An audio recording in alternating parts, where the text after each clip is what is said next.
Welcome back friends. आप सभी का स्वागत है मेरे इस चैनल स्टडी विथ अरुण में। पिछले वीडियो में मैंने फिजिकल साइंस से संबंधित उप विषय फिजिक्स के लेसन प्लान संख्या 1 के बारे में बात की और आज के इस वीडियो में मैं पुनः फिजिकल साइंस से ही संबंधित उप विषय फिजिक्स के ही लेसन प्लान संख्या 2 के बारे में बात करूँगा। और जो भी फ्रेंड्स मेरे चैनल पे नए हैं तो आप सबसे पहले मेरे चैनल को सब्सक्राइब कर लें, जो मेरे वीडियो के जस्ट नीचे रेड कलर में सब्सक्राइब का बटन आपको दिख रहा होगा। तो और एक बार पुनः मैं आप सभी से यह रिक्वेस्ट करूंगा कि यदि आपको मेरी वीडियो अच्छी लगे तो प्लीज़ इसे लाइक एवं शेयर ज़रूर करें, ताकि मैं आपके सामने और भी इसी तरह के लेसन प्लान के वीडियो ला सकूं और आपकी हेल्प कर सकूं। लेकिन जब आप मेरे वीडियो को सिर्फ देख लेते हैं और इसे लाइक भी नहीं करते हैं तो मुझे बहुत दुख होता है और आगे वीडियो बनाने का मन नहीं करता है। इसलिए अब मैं आपसे आशा करता हूं कि आप जो भी मेरे इस वीडियो को देख रहे हैं तो इसे लाइक ज़रूर करेंगे एवं शेयर भी करेंगे और मेरे चैनल को सब्सक्राइब भी कर लेंगे अगर आपको इसी तरह के लेसन प्लान के वीडियो चाहिए। तो चलिए बिना समय गंवाएं देखते हैं आज हमारा लेसन प्लान संख्या 2 को। इसमें हमारा प्रकरण है हीट यानी ऊष्मा। तो लेसन प्लान संख्या 2 में सबसे पहले आपको लेसन प्लान नंबर लिखना होता है। उसके बाद आप विद्यालय का नाम लिखेंगे, फिर छात्राध्यापक का नाम लिखेंगे, उसके बाद वर्ग लिखेंगे, दिनांक लिखेंगे, विषय लिखेंगे, उप विषय लिखेंगे, पीरियड लिखेंगे और टाइम लिखेंगे यानी अवधि लिखेंगे। यहाँ पे किसी किसी को प्रॉब्लम हो जाती है फ्रेंड्स कि सब्जेक्ट में यहाँ कौन सा सब्जेक्ट लिखेंगे और यहाँ उप विषय में क्या लिखेंगे। तो यहाँ पे फिजिकल साइंस में किसी किसी को सोशल साइंस किसी किसी का होता है तो वो सोशल साइंस लिखेंगे, यदि किसी का बायोलॉजिकल साइंस है तो वो बायोलॉजिकल साइंस लिखेंगे और यहाँ पे उप विषय में साइंस लिखेंगे। यहाँ पे लिखा गया है क्योंकि 6th 7th 8th में साइंस के बुक अलग से नहीं होते हैं, इसलिए यहाँ पे आप साइंस लिखेंगे। और जब 9th 10th में जाएंगे तो वहाँ पे अलग अलग हो जाती है बुक, जैसे फिजिक्स की अलग रहती है, केमिस्ट्री की अलग रहती है, उसी तरह से तो वो आपको उस समय 9th 10th के जब लेसन प्लान आप बनाएंगे तो उस समय आपको यहाँ पे उप विषय में फिजिक्स केमिस्ट्री बायोलॉजी जो भी होगा आप यहाँ पे लिखेंगे। और बायोलॉजी वाले होंगे जो अभी 6 7 8 का अगर बना रहे हैं लेसन प्लान तो वो यहाँ पे बायोलॉजिकल साइंस लिखेंगे। ठीक, तो अब हमारा आज का प्रकरण है ऊष्मा यानी हीट। इसमें सबसे पहले फिर आपको सामान्य उद्देश्य लिखना होता है, जनरल ऑब्जेक्टिव्स, जिसमें आप लिख सकते हैं कि छात्रों को विज्ञान के प्रति रुचि विकसित करना, छात्रों में वैज्ञानिक दृष्टिकोण का विकास करना, छात्रों में तर्क शक्ति एवं मानसिक शक्ति का विकास करना। ये जनरल ऑब्जेक्टिव्स हो गए। मैंने यहाँ पे 2-3 दिखाया है, आप 3-4 भी लिख सकते हैं, 5 भी, कोई प्रॉब्लम नहीं है। उसके बाद स्पेसिफिक ऑब्जेक्टिव्स लिखना होता है यानी विशिष्ट उद्देश्य। तो इसमें आपको लिखना होगा टॉपिक से रिलेटेड जो आप नॉलेज देंगे बच्चों को उनके बारे में लिखना है, जो आज का आपका प्रकरण है। जैसे आज का हमारा प्रकरण है हीट यानी ऊष्मा, तो उसके बारे में हमको स्पेसिफिक ऑब्जेक्टिव में लिखना होता है यानी विशिष्ट उद्देश्य में, न कि सब्जेक्ट से रिलेटेड। तो टॉपिक हमारा आज का ऊष्मा यानी हीट। तो हम इसमें बताएंगे, लिखेंगे कि छात्र ऊष्मा के बारे में ज्ञान प्राप्त करेंगे या प्राप्त कर सकेंगे, या छात्रों को ऊष्मा के बारे में ज्ञान देना, कुछ भी आप लिख सकते हैं। दूसरा आप लिख सकते हैं कि छात्रों को ऊष्मा के स्थानांतरण को जान सकेंगे, छात्र ऊष्मा के स्थानांतरण को जान सकेंगे। फिर तीसरा आप लिख सकते हैं कि छात्र ठोस में ऊष्मा का स्थानांतरण कैसे होता है इसको भी जान सकेंगे। ये आपके जनरल ऑब्जेक्टिव्स हो गए, ये आपके विशिष्ट ऑब्जेक्टिव्स हो गए। अब आपको सहायक सामग्री लिखना होता है, तो इसमें आप चार्ट, चित्र, पॉइंटर, लपेट, श्यामपट्ट, ये सब चीज़ें लिख सकते हैं जो आप अपने क्लास में यूज़ करेंगे टीचिंग एड्स के रूप में। उसके बाद आपको प्रीवियस नॉलेज लिखना होता है। तो प्रीवियस नॉलेज में आप लिख सकते हैं कि छात्र ठंडी एवं गर्म वस्तु को पहचानना जानते हैं, या छात्र ऊष्मा के बारे में कुछ न कुछ जानकारी, सामान्य जानकारी रखते हैं। उसके बाद आपको प्रस्तावना प्रश्न करने होते हैं बच्चों से। तो उसमें आप पहला प्रश्न कर सकते हैं कि छात्रों, आप सब ठंडी में कैसे कपड़े पहनते हैं, यानी ठंडी में आप लोग किस तरह के कपड़े पहनते हैं। फिर दूसरा प्रश्न आप कर सकते हैं कि ऊनी कपड़े कैसे हमारे शरीर को आराम पहुंचाता है। उसी तरह तीसरा प्रश्न आप कर सकते हैं कि आप कैसे जानेंगे कि कोई वस्तु कितनी गर्म या कितनी ठंडी है। ये आपके 2, 3, 4 प्रश्न हो गए प्रस्तावना प्रश्न। अब आपको उद्देश्य कथन लिखना होता है, यानी उसमें आप लिखेंगे उद्देश्य कथन में कि बच्चों या छात्रों, आज हम लोग ऊष्मा यानी हीट के बारे में विस्तृत रूप से अध्ययन करेंगे। ठीक, अब आपको टीचिंग एड्स लिखना होता है, यानी शिक्षण विधि। आप जिस विधि का अपने क्लास में प्रयोग करेंगे उस विधि को यहाँ पे लिखना है। चाहे आप व्याख्यान विधि का प्रयोग कर रहे हैं तो व्याख्यान विधि लिखेंगे, और एक्सपेरिमेंटल विधि का यूज़ कर रहे हैं तो एक्सपेरिमेंट विधि लिखेंगे, यानी प्रयोग विधि। जिस विधि का भी आप यूज़ करेंगे अपने क्लास में शिक्षण के दौरान, टीचिंग के दौरान, आप वो यहाँ पे लिख सकते हैं। अब आगे देखते हैं। उसके बाद आप 4 कॉलम बनाएंगे, 4-5 कॉलम। पहला आपका होगा क्रम संख्या, फिर आपका शिक्षण बिंदु होगा, यहाँ पे विषय वस्तु लिखा हुआ है, कंटेंट एक ही चीज़ है।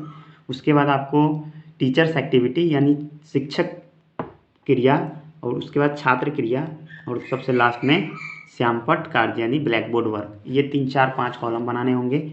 उसमें आपको पहला शिक्षण बिंदु लेना होगा, जो भी आप लेना चाहते हो। उसमें जैसे मैंने यहाँ लिखा है ऊष्मा, इसके बारे में पहले हम कुछ बता भी सकते हैं या विकासात्मक प्रश्न भी कर सकते हैं बच्चों से, और अगर आप पहले बता ही दें तो ठीक है, कोई दिक्कत नहीं है। जैसे यहाँ दिखाया है कि कुछ वस्तुएं दूसरी वस्तुओं की अपेक्षा अधिक गर्म होती है, जबकि कुछ वस्तुएं दूसरे की अपेक्षा अधिक ठंडी होती है। हम छू कर पता लगाते हैं कि एक वस्तु दूसरी वस्तु की अपेक्षा गर्म है या अधिक ठंडी है। इसी अनुभूति को हम ऊष्मा कहते हैं। इसे क्या कहते हैं? हम हीट कहते हैं, ऊष्मा कहते हैं। अब आप विकासात्मक प्रश्न कर सकते हैं बच्चों से, या बोधात्मक प्रश्न कर सकते हैं। जो आपने पढ़ाया उसमें से कुछ पूछ दीजिए बीच में बच्चों से। जैसे यहाँ पे प्रश्न कर सकते हैं कि हम किस प्रकार पता करते हैं कि कोई वस्तु गर्म है या ठंडी। तो बच्चे बताएंगे कि हम उसको छू कर यानी टच करके बताते हैं। फिर आप थर्मामीटर के बारे में बता सकते हैं इस टॉपिक में कि थर्मामीटर क्या होता है। यहाँ पे जैसे बताया गया है कि थर्मामीटर यानी ताप मापने की यंत्र है, जिसे थर्मामीटर कहते हैं। बुखार मापने के लिए घरों में थर्मामीटर का प्रयोग करते हैं। यह डॉक्टरी थर्मामीटर है। इस थर्मामीटर में लंबी, बारीक तथा समान व्यास वाली या समान व्यास की कांच की नली होती है। इसके एक सिरे पर एक बल्ब होता है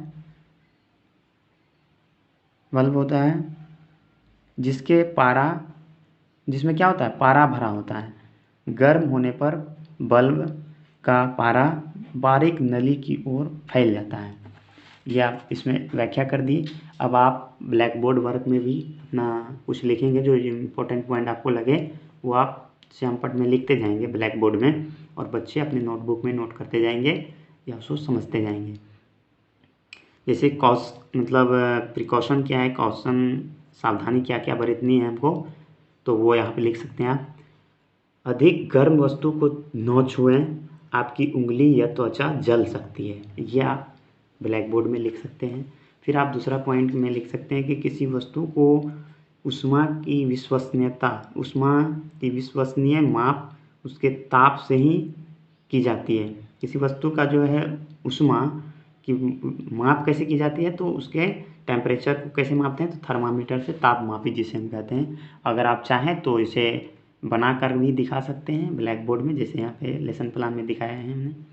इस तरह से आप भी दिखा सकते हैं अपने लेसन प्लान में। चलिए अब आगे देखते हैं। तीसरा शिक्षण बिंदु होगा ऊष्मा का स्थानांतरण, ट्रांसफॉर्मेशन ऑफ हीट। इसके बारे में आप कुछ बताइए बच्चों को। इसमें जैसे मैंने बताया है कि आप सब घरों में रोटी बनते, सब्जी बनते समय बर्तन को गर्म होते देखा होगा। सॉरी फ्रेंड्स, लाइन कट गई थी इसलिए थोड़ा डिस्टर्ब हो गया था।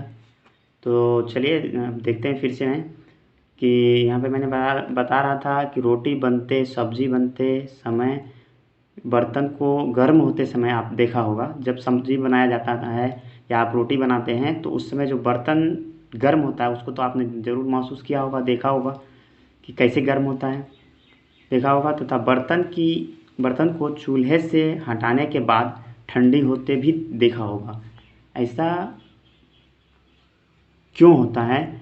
ऐसा होता है क्योंकि ऊष्मा का स्थानांतरण गर्म वस्तु से ठंडी वस्तु की ओर होता है, इसलिए होता है गर्म या वस्तु ठंडी जो भी होती है। अब आप प्रश्न कर सकते हैं बच्चों से, बीच बीच में प्रश्न भी करने हैं बच्चों से। जैसे यहाँ पे पहला प्रश्न आप कर सकते हैं बोधात्मक प्रश्न के रूप में कि ऊष्मा का स्थानांतरण कैसे होता है, तो बच्चे बताएंगे गर्म वस्तु से ठंडी वस्तु की ओर जाना, है ना। इस तरह से आप कर सकते हैं। ऊष्मा का स्थानांतरण उच्च ताप वाली वस्तु से निम्न ताप वाली वस्तु में होती है। ठीक, अब आप दूसरा पॉइंट ले सकते हैं शिक्षण बिंदु कि ठोसों में ऊष्मा का स्थानांतरण कैसे होता है, इसके बारे में आप बताइए। Transformation of heat in solids, यानी सॉलिड में कैसे ट्रांसफ़र होता है ऊष्मा। तो इसमें आप बता सकते हैं कि ठोस पदार्थों में ऊष्मा का स्थानांतरण चालन प्रक्रम द्वारा होता है। किस प्रक्रम द्वारा? चालन प्रक्रम द्वारा। अब चालन प्रक्रम क्या होता है उसके बारे में आप बता दीजिए थोड़ा बच्चों को। तो चालन वह प्रक्रिया है जिसे या जिसमें ऊष्मा किसी वस्तु की गर्म सिरे से ठंडे सिरे की ओर स्थानांतरित होती है। फिर क्या बताना है कि चालन वह प्रक्रिया है जिसमें ऊष्मा किसी वस्तु की गर्म सिरे से ठंडे सिरे की ओर स्थानांतरित होती है। ठीक, एग्जाम्पल भी दे देना है एक दो को, जैसे लोटा, तांबा, इस टाइप के, तो बच्चे समझ जाएंगे। फिर आप नोट में लिख सकते हैं कि सभी ठोस वस्तुएं ऊष्मा के चालक नहीं होते, कुछ ऊष्मारोधी भी होते हैं, जैसे लकड़ी, कोयला, ये सब आप बता देंगे बच्चों को, बताते जाएंगे। और आप ब्लैक बोर्ड वर्क में भी कुछ कुछ इम्पोर्टेंट पॉइंट को नोट करते जाएंगे, दिखाते जाएंगे बच्चों को, लिखते जाएंगे। जैसे यहाँ पे मैंने दिखाया है कि ऊष्मा लौ के निकट के सिरे से दूसरे सिरे की ओर स्थानांतरित होती है। ऊष्मा जो है क्या होता है कि जो ऊष्मा निकलती है, लौ निकलती है, उसके सिरे जो होते हैं तो एक सिरे से दूसरे सिरे की ओर स्थानांतरित होती है। फिर दूसरा आप बता सकते हैं कि चालन वह प्रक्रिया या वह प्रक्रम जिसमें वस्तु के गर्म सिरे से ठंडे सिरे की ओर स्थानांतरण होती है, चालन कहलाती है। ठीक, तो इस टाइप के आप ब्लैक बोर्ड वर्क में भी लिखते जाएंगे। अब हम सबसे अंत में अब हमको पुनरावृत्ति प्रश्न करने होते हैं बच्चों से, यानी पुनरावृत्ति प्रश्न में आप कर सकते हैं 2-3 प्रश्न। तो उसमें आप पहला प्रश्न कर सकते हैं ऊष्मा के स्थानांतरण से आप क्या समझते हैं। फिर दूसरा आप कर सकते हैं प्रश्न ऊष्मा के मापी यंत्र एवं उसके प्रयोग क्या क्या है, ऊष्मा क्या है एवं सावधानी कैसे बरतें, ये आप पुनरावृत्ति प्रश्न के रूप में कर सकते हैं। अब आपको होमवर्क भी देना होता है बच्चों को, यानी गृह कार्य। तो उसमें आप दे सकते हैं 1-2 होमवर्क, 2-3 जो आपको अच्छा लगे। तो उसमें पहला होमवर्क दे सकते हैं बच्चों को कि ऊष्मा का स्थानांतरण ठोसों में कैसे होता है, इसको आप लिख कर लाएं। फिर दूसरा आप दे सकते हैं कि धातु की छड़ में ऊष्मा का स्थानांतरण कैसे होगा, इसको भी आपको लिखना है। उसके बाद आप तीसरा दे सकते हैं कि थर्मामीटर को बनाकर तापमान दर्शाएं, यानी थर्मामीटर का चित्र बनाना है और उसमें तापमान को दर्शाना है। इन सारी चीज़ों को आप होमवर्क के रूप में दे सकते हैं और बच्चे उसे घर से बना कर लाएंगे। ठीक है दोस्तों, तो आगे की वीडियो मैं लेकर आऊँगा फिजिक्स का ही, जो भी प्रकरण होगा देखेंगे। तब तक के लिए नमस्कार।